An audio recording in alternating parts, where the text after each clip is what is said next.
Assalamualaikum warahmatullahi wabarakatuh. Kembali lagi di kabar politik. Tidak ada angin, tidak ada hujan pada Kongres ketiga Pro Jo.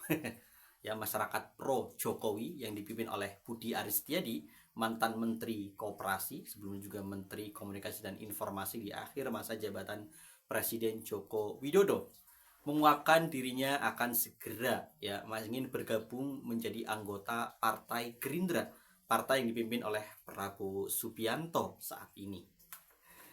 Menarik memang ya, sebelumnya pada pada kongres PSI di Solo beberapa waktu yang lalu, Prabowo menyentil Budi Ari yang saat itu masih menjabat sebagai Menteri Koperasi. Hai, Menteri Koperasi, Saudara Budi Ari, ya, masuk PSI kau. Terus bilang, PSI atau Gerindra? Ya. Jadi nampaknya saat itu Prabowo menginginkan agar Budi Aris Setiadi untuk segera untuk masuk PSI atau Gerindra. Memang sebelumnya juga beredar kabar ya di bulan September 2024 atau bulan apalah ya dulu, gonjang-ganjing Projo akan berubah menjadi partai politik. Namun setelah 2024 berlalu sampai juga memasuki 2025, ternyata Projo tetaplah organisasi pendukung Jokowi. Walaupun kemudian kemarin ya entahlah ya ingin lepas dari Jokowi sehingga kemudian tidak lagi bernama Projo tapi Prowo atau Pro ya, Pro Prabowo ya. Nampaknya kasus yang menimpa mantan Presiden Joko Widodo membuat Projo tidak lagi menempatkan Jokowi sebagai orang yang didukung ya karir politiknya, karena memang secara karir politik ya Pak Jokowi sudah berakhir ya, sudah tidak bisa kemudian terlalu cawe-cawe secara langsung. Kalaupun bisa dia duduk sebagai dewan penasehat di PSI misalkan atau apa ya, sebagai pengatur strategi ya, sebagai uh, pengatur lah ya, bukan kemudian langsung terjun ya, karena memang politiknya sudah mulai habis. Dan yang terakhir juga Projo berencana mengganti wajah Jokowi di logonya. Dan yang semakin menarik adalah ketika Budi Aris tadi ditanya Projo itu Pro Jokowi, bukan ya. Projo itu berasal dari bahasa Sanskerta, artinya negeri. Sejak kapan Projo itu bahasa Sanskerta? Padahal di di akun X ya, dulu Twitter namanya, sangat jelas kepanjangan dari Projo itu ya masyarakat pro Jokowi. Kemudian juga diucapkan dalam wawancara ya, saat mendirikan Projo, Budi Aris ini mengatakan Projo itu ya pro Jokowi. Tapi sekarang kenapa berbeda? Dan ada juga yang menduga bahwa masuknya Budi Aris dari ke Gerindra merupakan sogokan politik Jokowi untuk Prabowo Subianto ya. Karena bagaimanapun Budi Ari ini kan banyak tersandung kasus ya, ketika tidak lama menjabat sebagai Menteri Komunikasi dan Informasi ya, menggantikan Johnny Gerard Platt ya, yang dicokok oleh Kejaksaan Agung karena terkait korupsi kasus BTS Tower ya. Jabatannya hanya kurang lebih 8 bulan ya saat itu, karena dan itu pun Jokowi nampaknya segera memberikan jabatan Menteri Kominfo kepada Budi Ari, karena saat itu Budi Ari mengatakan akan membubarkan Projo. Mengancam akan membubarkan Projo karena memang sudah selesai ya. Dan ini memang juga sesuatu yang sangat unik di dunia ya, dimanapun berada ya, karena biasanya organisasi relawan itu ya tidak bertahan lama ya. Kalaupun lama itu ya organisasi partai gitu loh. Jadi relawan ya memang mendukung partai, tapi ini berlanjut bertahun-tahun ya.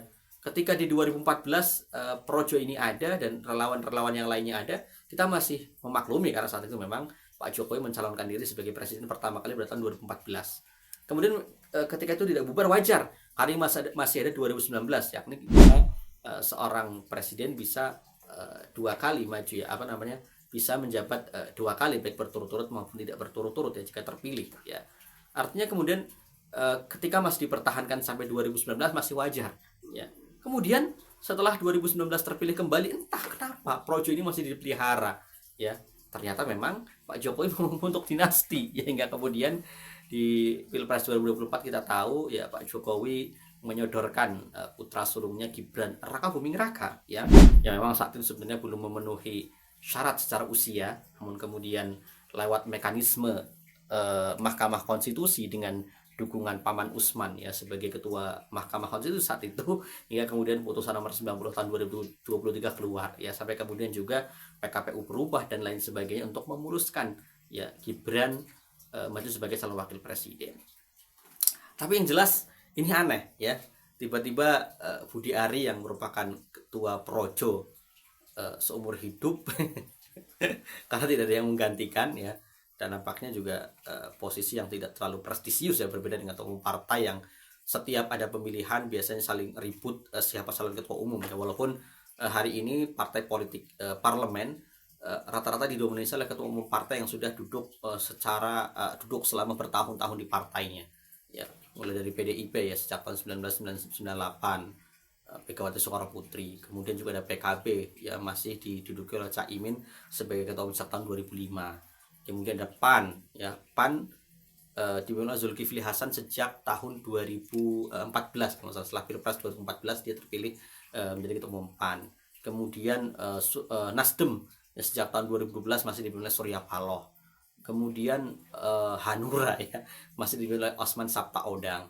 Kemudian beberapa partai lainnya ya, mungkin Demokrat ya, AHY memang belum lama tapi memang kelanjutan dari SBY sebagai ketua umumnya.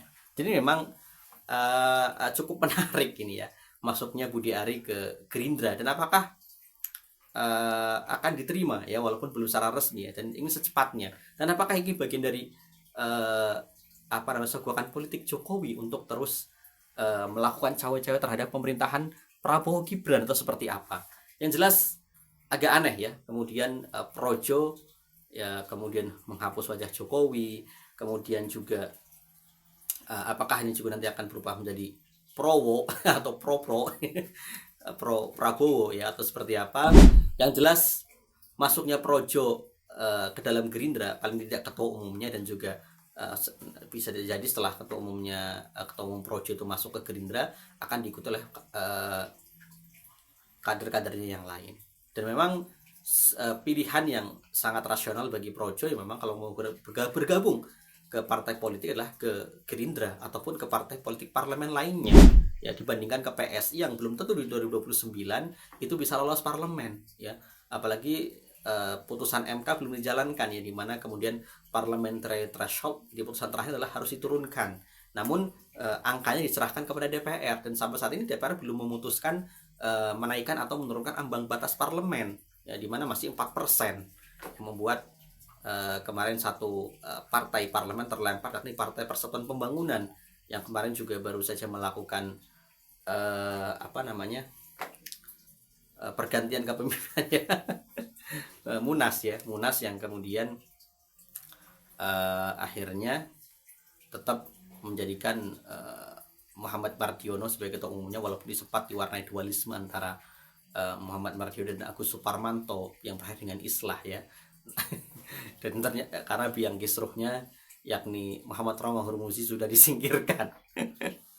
Tapi yang jelas ini sangat menarik ya, kita lihat Projo dengan masuknya Projo ke Gerindra ini apakah akan memperkuat Gerindra atau di 2029 atau sebaliknya ya, menggembosi Gerindra di 2029. Tapi yang jelas kalau mau masuk partai politik memang pilihlah partai politik yang sudah punya kursi di parlemen ya. Masuk ke PSI belum tentu PSI bisa masuk ke parlemen ya, sangat susah walaupun sudah mendapatkan dukungan dari Jokowi, di mana Jokowi sebagai ketua Dewan Pembina ya, inisial C yang ditulis oleh PSI semua juga sudah menduga kuat ya, ini hanyalah gimmick belaka, kalau tidak Joko Widodo ya Jeffrey Giovanni, tidak ada yang lain ya, karena ini agak aneh ya, karena sampai didaftarkan ke Kemenkum ya, Kementerian Hukum, di daftar ya pengurus Partai Sultan Indonesia, ketua Dewan Pembinanya memang hanya tulis inisial J ya, seolah-olah ingin membuat orang penasaran ya, padahal sudah nggak ada penasaran lagi.